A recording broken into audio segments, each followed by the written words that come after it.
খড়তাপুর, রায়পুর, নোয়ারাই, মদনপুর এর মধ্যস্থলে একটা মসজিদ। তো আমার কোয়াটা ঠিকন না, এটারে পরিচিত হইল মসজিদটা আজামর মসজিদ। এটা এনে একজন মানুষ লাল টকর আসলা বেটাও মসজিদটা করছিল।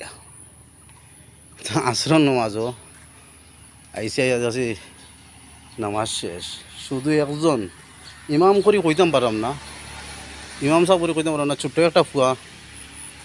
একটা ফুয়া মাদ্রাসার একটা ছাত্র, একলা একলা আজান দিয়া কামত দিয়া একলা একলা নামাজ, তানোর নামাজ শেষ হয়েছে, তো আমি গিয়া উপস্থিত হয়েছি। এখন এত রাস্তার মাঝে একটা মসজিদ আর 3-4টা গ্রামের মাঝখানো মসজিদটা একজন মুসল্লি নাই, এটা একটা দুঃখজনক বিষয়। যাই হোক, আল্লাহ হলরে দাওয়াত করুক, নামাজি করুক, দোয়া করি। আসসালামু আলাইকুম।